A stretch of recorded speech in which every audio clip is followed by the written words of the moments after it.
الفرقان الحمید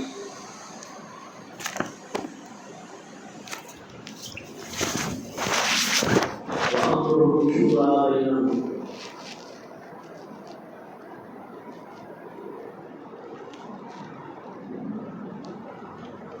وقال النبي صلى الله عليه وسلم لن يهلك امرؤ بعد مشورته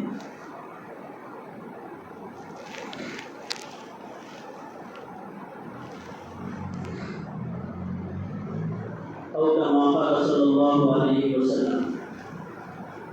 صدق الله العظيم وصدق رسوله النبي الكريم ونحن على ذلك لمن الشاهدين والشاكرين والحمد لله رب العالمين.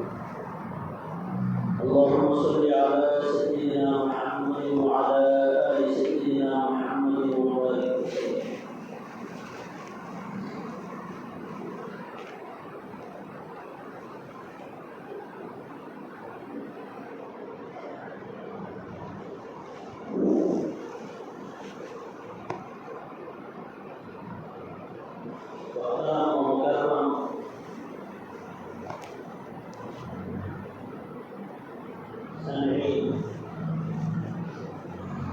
دوستوں اور بزرگوں بھائیوں،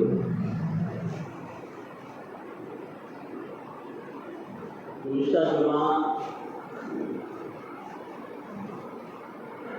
اتحاد ملت اتحاد امت کے متعلق چند معروضات آپ کے سامنے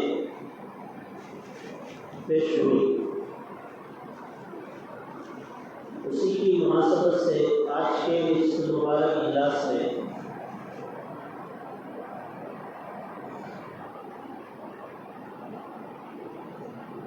مشورے کی اہمیت اور اس کی افادیت، اس کے بارے میں چند باتیں عرض کرنی ہے کہ اسلام میں انفرادی کاموں میں اور اجتماعی کاموں میں مشورے کی اتنی اہمیت دی گئی ہے، اور ہر معاملے میں چاہے وہ دینی ہو چاہے دنیاوی ہو مشورہ کرنے کا حکم اس درجے تک دیا گیا ہے.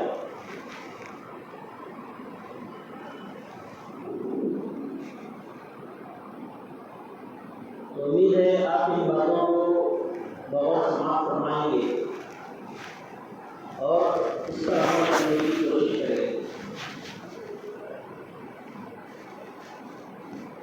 اسلام اجتماعیت و شورائیت کو بہت زیادہ اہمیت دیتا ہے، اور اجتماعی زندگی گزارنے کو اپنے ماننے والوں سے بھرپور مطالبہ کرتا ہے. حدیث میں آتا ہے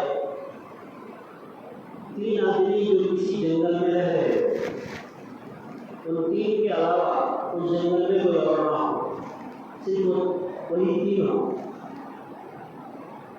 تو ان کے لیے یہ جائز نہیں ہے کہ وہ اپنے میں سے کسی کو امیر نہ بنائے. یعنی 3 آدمی اگر جنگل میں ہوں تو وہ 3 میں کا ایک ان دونوں کا کیا بن جائے؟ امیر بن جائے. اسی لیے اسلام میں دین میں نماز کے متعلق بھی یہی حکم دیا گیا ہے. 2 آدمی اگر ہوں تو وہ 2 میں سے ایک امام بن جائے، ایک مقتدی بن جائے.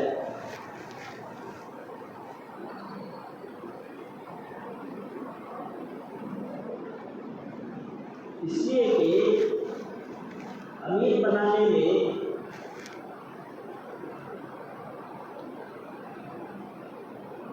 انسان کو کوئی کام کرنے سے اسے یہ ہمیشہ احساس ہو کہ مجھے جو میں کام کر رہا ہوں اس کا مجھے ذمہ دار بنایا گیا ہے، اور اس ذمہ داری کا احساس بھی ہونا ہے، اور اس ذمہ داری کی جواب دہی کا بھی احساس ہونا ہے۔ اب ایک آدمی ہزاروں لاکھوں روپے خرچ کر کے گھر بنا رہا ہے، وہ گھر کسی مستری کے حوالے کرتا ہے، بھائی یہ ڈیزائن ہے، یہ پلان ہے، ایسی جگہ ہے، کہتے ہیں یہ ڈیزائن کا مجھے گھر چاہیے۔ اب اس کے لیے جتنا پیسہ چاہیے میں لگانے کے لیے تیار ہوں۔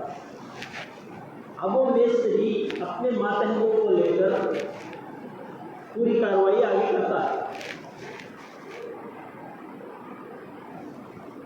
تو یہاں پر اگر کوئی کام کرنے والا ورکر یہ خیال کرے کہ مجھے جو ڈیزائن پسند ہے وہ میں کروں گا، جہاں پر مجھے بیڈ روم رہنا پسند ہے وہاں پر میں کروں گا، تو کیا ہوگا؟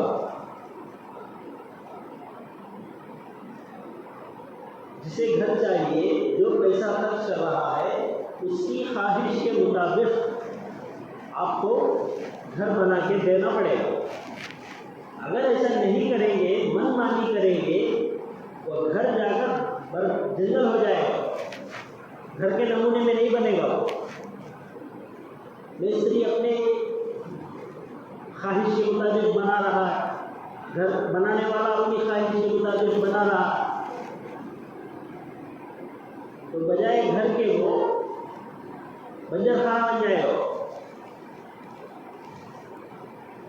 تو اسی طرح تین آدمی اگر جنگل میں ہو، ان کا کوئی امیر نہ ہو، تو چوتھا وہاں شیطان داخل ہو جاتا ہے۔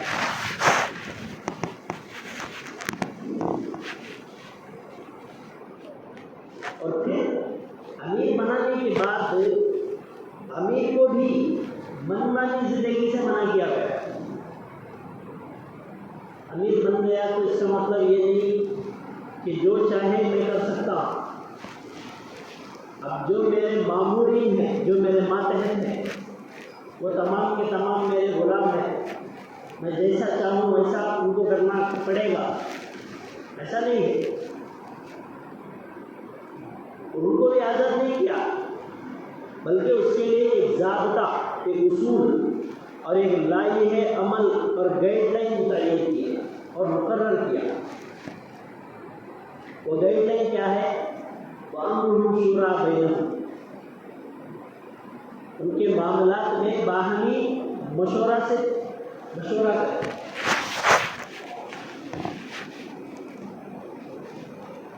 اگر آپ کسی کے خادم ہیں تو بیوی کو چاہیے کہ وہ آپ سے مشورہ کرے۔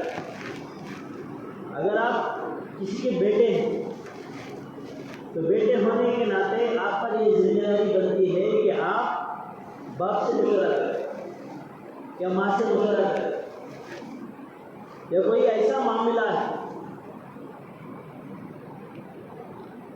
جو کسی ایک کی طرفداری سے یا کسی ایک کے حکم سے انجام نہیں پا سکتا، ایسے معاملات میں پورے گھر کے افراد بیٹھ کر مشورہ کریں۔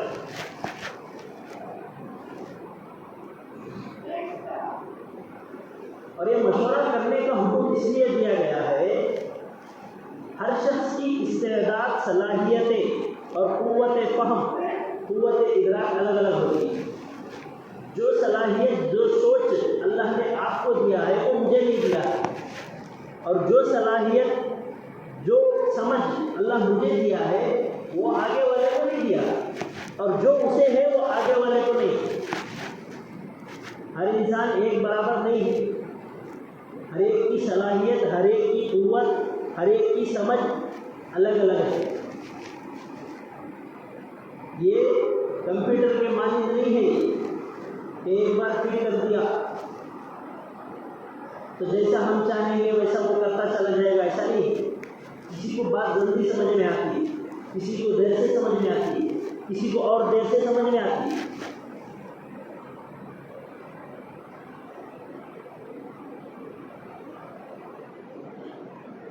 اس لیے مختلف صلاحیتوں سے جب آدمی مختلف ہیں، آدمی کی ذہنی قوت، ذہنی صلاحیت، ذہنی استعداد الگ الگ ہے، اس لیے مختلف صلاحیتوں سے فائدہ اٹھانا یہ سوائے مشورے کے اور کسی دوسری شکل میں ممکن نہیں۔ اتنی ساری صلاحیتوں سے، خوبی سے کوئی ایک آدمی ہی فائدہ نہ اٹھائے۔ اسلام یہ چاہتا ہے کہ جب اتنی ساری خوبیاں، اتنی ساری صلاحیتیں انسان میں اللہ رکھا ہے تو وہ ایک جگہ کیا نہ ہو جائے، جمع نہ ہو جائے۔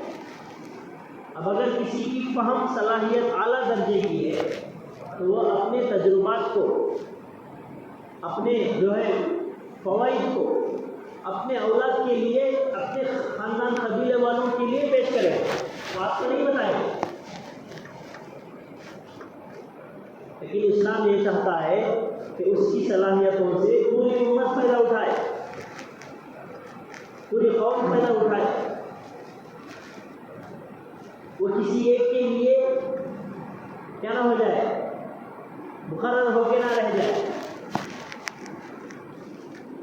اس لیے زکوٰۃ کے حکم میں بھی یہ اسلام نے یہ حکم دیا کہ آپ زکوٰۃ اپنے گھر سے باہر والوں کو ادا کریں، گھر والوں کو نہیں۔ آپ اپنی زکوٰۃ اپنی بیوی کو نہیں دے سکتے، اپنی زکوٰۃ باپ کو نہیں دے سکتے، ماں کو نہیں دے سکتے، اگر باپ ہے تو باپ بیٹے کو نہیں دے سکتا، اس لیے کہ اگر ایسا کیا جائے تو گھر کا مال گھر میں ہی رہے گا، باہر نہیں جائے گا۔ باہر والے کیا کریں گے؟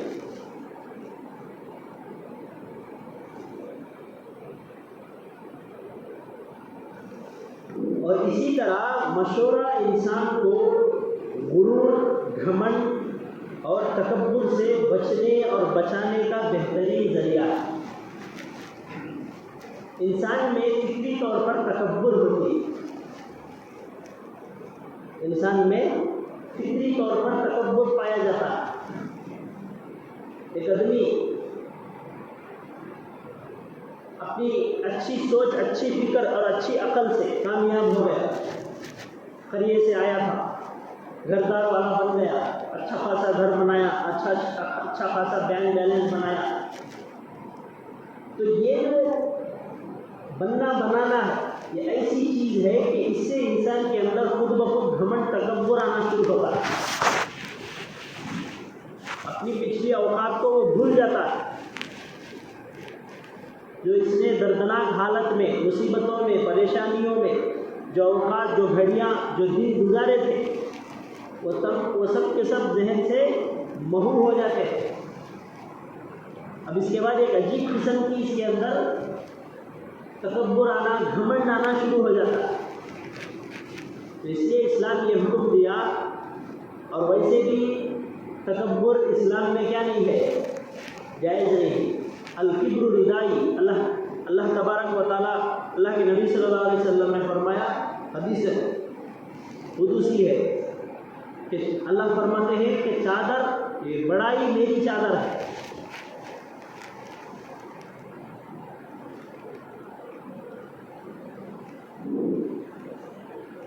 اگر آپ غور سے سوچ کر دیکھیں تو آپ کو یہ بات واضح طور پر سمجھ میں آئے گی، اگر مشورہ نہیں ہوگا تو امر ہوگا، حکم ہوگا، اور فرمان اور آرڈر ہوگا، اور یہ چیزیں تکبر اور غرور تک پہنچانے والی ہیں، تکبر اور غرور تک پہنچانے والی ہیں۔ اس لیے اسلام میں سارے انبیاء کو جو دعوت دینے کی مشن دی گئی، اسلام کی طرف بلانے کی، دین کی طرف، اللہ کی طرف بلانے کی جو دعوت دی گئی، اس میں بھی یہی کہا گیا کہ آپ جب ان سے بات کریں گے تو سلیقے سے، ڈھنگ سے بات کریں گے۔ یہ نہیں کہ آپ آرڈر کریں کہ بھئی تم نماز پڑھو، تم زکوٰۃ دو، تم حج کرو، ایسا آرڈر نہیں کر سکتے۔ فرعون کتنا بڑا ظالم سب کو معلوم ہے، جب ہارون اور موسیٰ علیہ السلام ان کو دعوت دینے کے لیے گئے تو اللہ نے یہی ارشاد فرمایا کہ حکمت سے دعوت دو، قولا لجنا، نرم بات سے پیش آؤ. یہ نہیں فرمایا کہ وہ بہت بڑا ظالم ہے، اسے تم جا کر کیا ہے ڈٹ کر کھٹ کر سینہ تان کر دعوت دو، ایسا نہیں فرمایا، بلکہ یہ کہا قولا لجنا، نرمی سے پیش آؤ، نرم گفتگو کرو.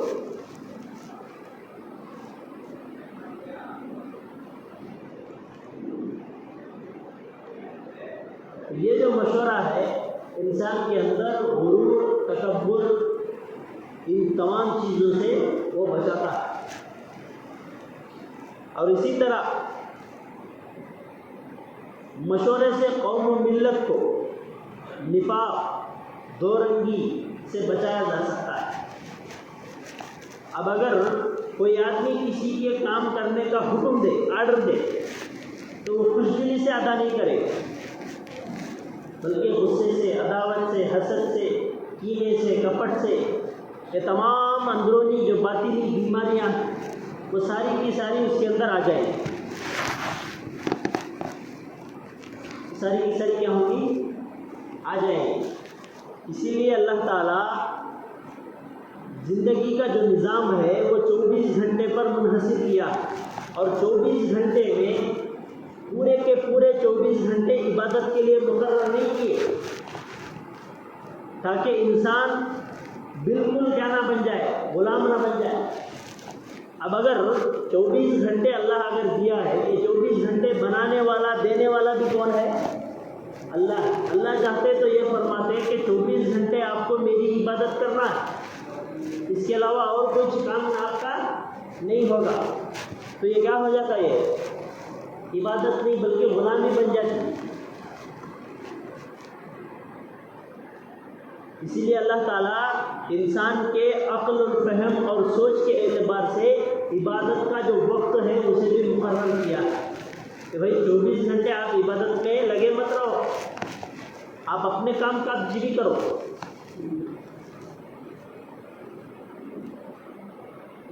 اپنی دنیاوی جو ہے آسائش و آرام میں بھی لگو،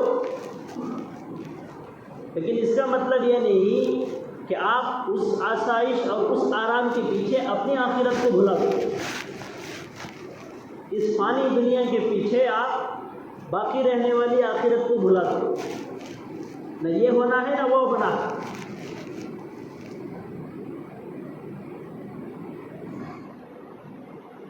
تو مشورے سے قوم اور ملت کو نفاق سے، دو رنگی سے بچایا جا سکتا ہے. اور اسی طرح انسان کا مزاج جو ہے حکم ماننے کا نہیں، اس کی فطری چیز ہے وہ، اس لیے کہ ہر انسان آزاد پیدا ہوتا ہے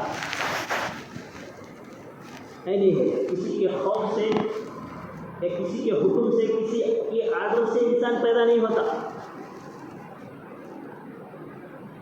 آزاد پیدا ہوتا ہے.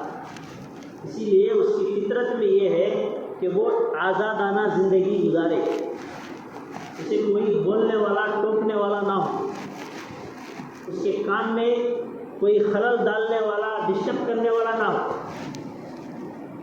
وہ اپنی زندگی میں مست رہے، وہ اپنی زندگی میں اعلیٰ رہے، اس کی جو بھی حیثیت ہو اپنی حیثیت کے حساب سے وہ کیا رہنا چاہتا ہے؟ آزاد رہنا چاہتا ہے. اسی لیے چاہے کمزور ہو چاہے طاقتور ہو، حکم کو نہیں مانے گا.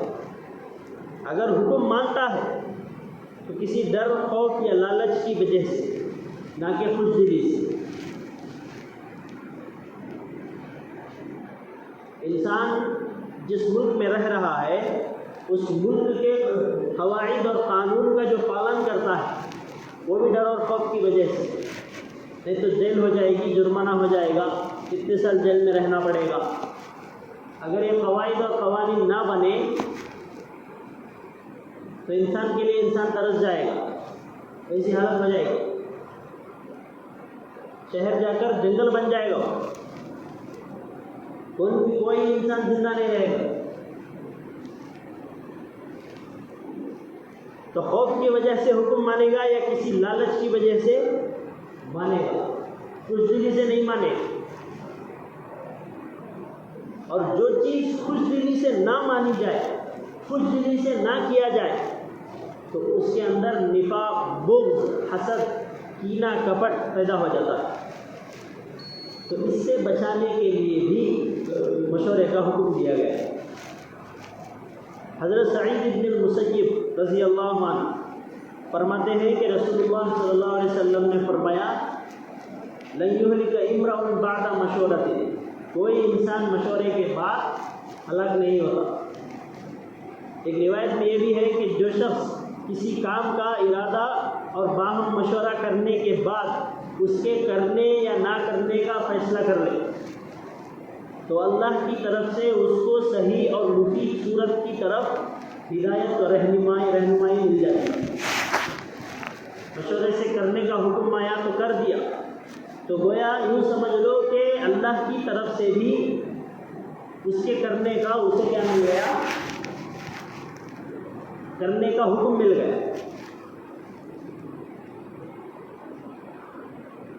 نہ کیا تو رکنے کا مشورہ اللہ کی طرف سے مل گیا۔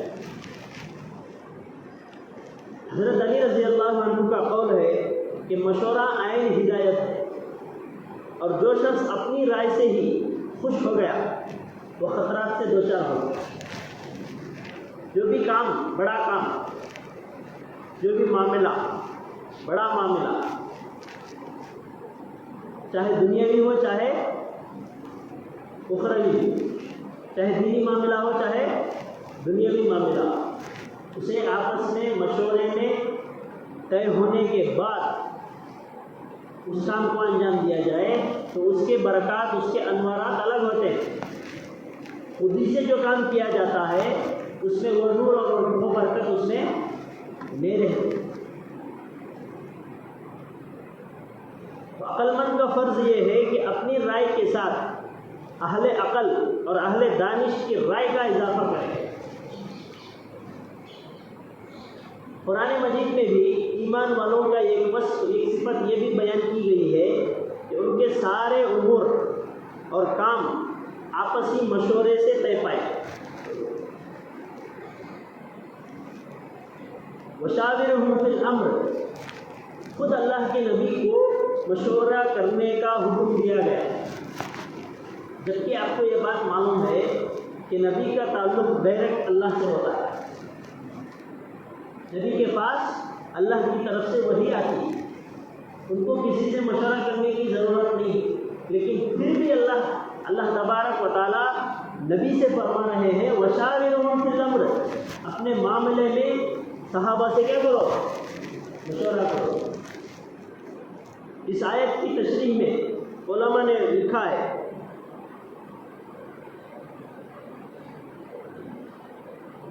یہ تو جو بھی معاملہ پیش آتا تو اللہ کے نبی صلی اللہ علیہ وسلم کو وحی کے ذریعے کرنا ہے یا نہیں کرنا ہے، اور کرنا ہے تو کیسے کرنا ہے، اس کا حکم دے دیا جاتا ہے۔ اور کبھی کبھی خود اللہ کے نبی صلی اللہ علیہ وسلم پر چھوڑ دیا جاتا تاکہ وہ خود آپس میں کیا کر لیں؟ مشورہ کر لیں۔ جیسے جب غزوہ خندق پیش آیا تو مدینے میں مسلمانوں کی تعداد بہت کم تھی، مکے میں بہت زیادہ تھی۔ اب جنگ کی اجازت بھی مل گئی تھی، لیکن کریں تو کریں کیا؟ اس بارے میں کوئی آیت نازل نہیں ہوئی۔ تو اللہ کے نبی صلی اللہ علیہ وسلم صحابہ سے مشورہ کیا۔ تو حضرت سلمان فارسی جو فارس کے رہنے والے تھے، وہ عرب کے رہنے والے نہیں تھے، وہ عجم کے رہنے والے تھے، تو انہوں نے یہ مشورہ دیا کہ ہمارے علاقوں میں ایسا ہوتا ہے کہ جب جنگ کی کوئی صورت نہ ہو، مد مقابل میں لڑنے والے زیادہ ہوں اور ایک اپوزٹ والے ٹیم میں بہت کم ہوں، تو ہمارا یہ طریقہ ہوتا ہے کہ شہر کے اطراف ہم خندق کھود دیتے ہیں، گڑھا جسے بولتے ہیں، تاکہ وہ شہر کو عبور کر کے نہ آ سکے۔ چوڑے چوڑے گڑھے بولے تو ایسے چھوٹے موٹے نالے کھود لینا، ایسے نہیں، بڑے بڑے، تاکہ ان کا گھوڑا جمپ کر کے بھی اگر آنا چاہے تو اس طرح نہ آ سکے. تو یہ مشورہ اچھا پسند بھی کیا گیا اور اس مشورے پر عمل بھی کیا گیا. خندق بولتی گڑھے کو، اسی لیے اس جنگ کا نام غزوہ خندق بھی رکھ دیا گیا. تو ایسے بہت سارے فوائد ہیں، لیکن ان روایتوں کو سامنے رکھ کر، ان تمام باتوں کو سامنے رکھ کر ہم اپنے گریبان میں منہ ڈال کر جھانک کر دیکھیں کہ آج ہم اپنی انفرادی اور اجتماعی زندگی میں مشورے کو اہمیت دیتے ہیں. سب منمانی، کسی سے کوئی مشورہ نہیں ہے، اور جن معاملات میں مشورہ ہوتا بھی ہے تو وہ مشورہ برائے نام ہے. مشورے کا مطلب یہ نہیں کہ بھئی پہلے سے تمہیں کیا تو بھی طے کر لو، 4 آدمیاں بیٹھ کو کہاں جانا ہے، کیا کرنا ہے، کیا کھانا ہے، کیا پینا ہے، سب بھی پہلے سے طے ہو پڑا تھا. پھر بیچ میں بیٹھ کو چھپ کے مشورہ کر کو برائے نام. جو پہلے سے طے رہتا اسی کو تھوپ دیا جاتا ہے. ایسا نہیں ہے. مشورے کا مطلب ہے کہ یہ ہر ایک جتنے بھی مشورے میں بیٹھے ہیں سب کے اندر، سب کے دل میں سب کا بھی احترام ہونا اور سب کے رائے کو قبول کرنا، یہ ہوتا ہے مشورے کا مطلب. کوئی تو بھی چھوٹا ہے، کوئی تو بھی بڑا ہے، اس کی رائے کو چھوڑ دیا گیا، بڑے کی رائے کو لے لیا گیا. ایسا کرے تو وہ بھی حکم ہوا نا، مشورہ کہاں ہوا؟ ایسا ہو رہا.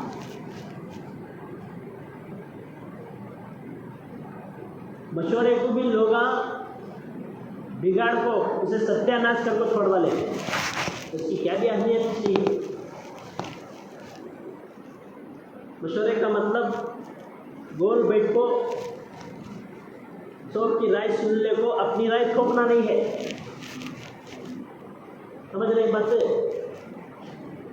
یا کسی کو اٹھے بیٹھے وہاں چلے جاؤ، یہاں چلے جاؤ، وہ کر ڈالو، یہ کر ڈالو، بولنا نہیں ہے. یہ نہیں ہے مشورہ. وہ مشورہ نہیں ہے، فساد ہے. دین سے لوگوں کو دور کرنے کا ذریعہ بنتا ہے.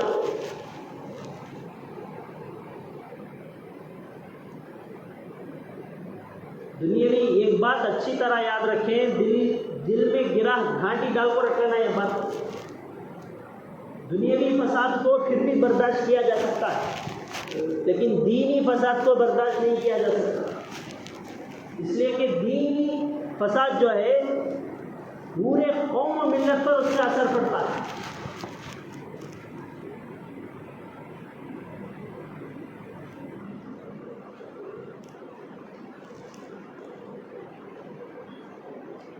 تو اس لیے اپنے ہر معاملے کو صحیح نہج پر، صحیح طریقے پر، صحیح ڈھنگ پر کیا کیا جائے، آپسی مشورہ کیا جائے. اور مشورہ کرنے سے بعض ایسے امور جو ہزاروں سال سے اٹکے ہوئے رہتے ہیں، ایسے مسائل بھی حل ہوتے ہیں. اور دنیا نے ایسے مسائل کو حل ہوتے ہوئے دیکھا بھی ہے. علم الگ چیز ہے، تجربہ الگ چیز ہے. میں آپ کو ہمیشہ یہ بات بتاتا رہتا ہوں، علم الگ چیز ہے، یہ تجربہ الگ چیز ہے. علم محنت پر کسی کو بھی حاصل ہو سکتا ہے. بڈھا آدمی بھی انجینئر بنے جائے، بڈھا بھی ڈاکٹر بنے جائے، لیکن ڈاکٹر بننے کے بعد بھی انہیں انجیکشن لینا کو بولے تو کسی چھوٹے ڈاکٹر کے پاس ہی کیوں نہ ہو، اسے ٹریننگ لینا ہو جاتا. میں پڑھ لیا بول کر انجیکشن لے کو کام نہیں ہو چکا ہے تو مر جاتا ہوں. سمجھ رہی بات؟ اس کے لیے بھی کیا ہونا ہے؟ تجربہ ہونا. اسی لیے کسی بھی فیلڈ میں جب آپ جس چیز کا آپ کورس کر رہے ہیں، وہ کورس کمپلیٹ ہونے کے بعد آپ کو کیا کیا جائے گا؟ ٹریننگ دی جائے گی. مستقل اس کے الگ سے تنظیمیں بنی ہیں، مستقل اس کے ڈپارٹمنٹ الگ الگ ہیں.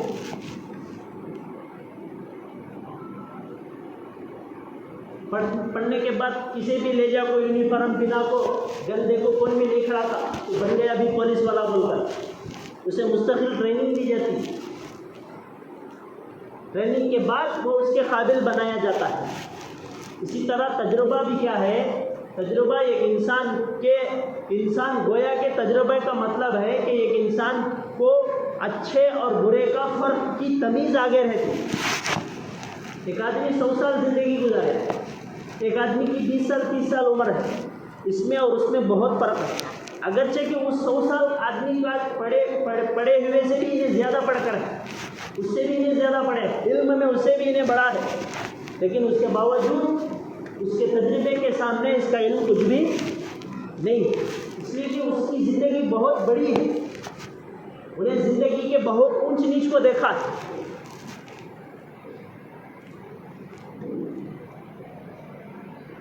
تو اسی کے تحت آج جو آپ کے سامنے جو بات پیش کرنا ہے وہ یہ ہے کہ اس وقت ملک کے جو حالات ہیں وہ بہت ہی ناگفتہ بھی، مسلمانوں کے خلاف روزانہ فیصلے اور اسی طرح ان کو کمزور کرنے اور خوف زدہ کرنے کے لیے ہر طرح کے، گویا یوں سمجھ لو کہ اس ملک میں پوری قوم کو جن جن طریقوں سے ستایا جا سکتا ہے، جن جن طریقوں سے تکلیف دی جا سکتی ہے، وہ تمام کے تمام طریقے استعمال کیے جا چکے ہیں.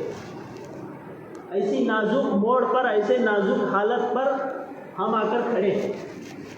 ایسے حالات میں ہماری یہ ذمہ داری بنتی ہے، بحیثیت قوم، بحیثیت ملت، ہماری یہ ذمہ داری بنتی ہے کہ ہم جو ملی تنظیمیں وہ آپس میں مل جل کر کیا کریں، کوئی مشورہ کریں، کوئی ایسا پلان بنائیں کہ جس سے پوری قوم و ملت کا فائدہ ہو. اور ان تمام جو چیزیں آنے والا دن گزرے ہوئے دن سے برا ہوتا جا رہا، اور مسلمانوں کے خلاف، اسلام کے خلاف اتنا زہر گھول دیا گیا ہے، اتنا زہر گھول دیا گیا ہے کہ بچے سے لے کر بوڑھے تک کوئی بھی سچ کو، حقیقت کو ماننے جاننے تیار ہی نہیں. اتنا زہر ان کے اندر گھول دیا گیا، بھر دیا گیا، ان کے رگ و رگ، ریشے میں وہ رچ بس گیا. تو ایسے نازک موڑ پر، ایسے نازک حالت میں تمام جو تنظیمیں وہ ایک دوسرے کا محاسبہ کرتے ہوئے، آپس میں مشورہ کرتے ہوئے کوئی ٹھوس منصوبہ بند لائے ہے، عمل تیار کریں جو پوری ملت کے لیے، پوری قوم کے لیے مفید ثابت ہو. یہ جو حالات بگڑے ہیں یہ پورے عالمی سطح پر ہے، ملکی سطح پر ہے. کوئی ایک گھر کا معاملہ نہیں ہے، ایک محلے کا، ایک گاؤں کا معاملہ نہیں ہے، پورے ملک کا معاملہ ہے. پورے ملک کی سطح پر یہ ہوا ہے. تو اس مسلمانوں کی یہ ذمہ داری بنتی ہے کہ ہم ملکی سطح پر کام کریں، ملکی سطح پر کیا ہو جائیں، متحد ہو جائیں. آج بھی ہمارے مسلمانوں میں بہت سارے تنظیمیں ہیں جو ملی کام کرتے ہیں، اصلاحی کام کرتے ہیں، بہت سارے تنظیمیں، لیکن اس کے باوجود ایک بھی متحد نہیں. انہیں اس کے کام کو برا سمجھتا، انہیں اس کے کام کو برا سمجھتا، انہیں اس کے کام کے طریقے کو الگ سمجھتا، انہیں اس کے کام کے طریقے کو الگ سمجھتا. ہر انسان کو اللہ الگ ہی بنایا ہے، الگ سوچ ہے، الگ فکر ہے. ہو سکتا ہے کہ آپ کا کام کرنے کا طریقہ مجھے پسند نہ آئے، میرے کام کرنے کا طریقہ آپ کو پسند نہ آئے. اس کا مطلب یہ نہیں ہے کہ آپ اس کام کو غلط قرار دیں، ایسا نہیں ہے. تو اس سے اوپر اٹھ کر ہمیں یہ سوچنے کی ضرورت ہے کہ ہم تمام کے تمام آپس میں متحد ہو کر، اور پوری جو ملکی سطح پر جو تنظیمیں ہیں وہ پورے کے پورے آپسی مشورے سے، آپسی رضامندی کے ساتھ کوئی بھی معاملہ، کوئی بھی قدم اٹھائیں جو سب کے لیے کیا ہو، مفید ہو. جب تک یہ کام ملکی سطح پر نہیں ہوگا اس وقت تک یہ جو حالت ہے یہ بجائے سدھرنے کے کیا ہوتی چلی جائے گی، بگڑتی چلی جائے گی. تو اس لیے آج کا سب سے زیادہ جو ضروری چیز ہے وہ یہ ہے کہ ہم سب سے پہلے اپنے اندر اتحاد و اتفاق کی صفت پیدا کریں، اپنے اندر ضرب پیدا کریں، سب کو بھی مان کر، سب کو لے کر چلنے کی صفت پیدا کریں. تاکہ آنے والی جو ہماری نسل ہے وہ اس ملک میں پرسکون زندگی گزار سکے. کریں گے نا انشاءاللہ. اللہ ہم سب کو عمل کی توفیق نصیب فرمائے. آمین. وآخر دعوانا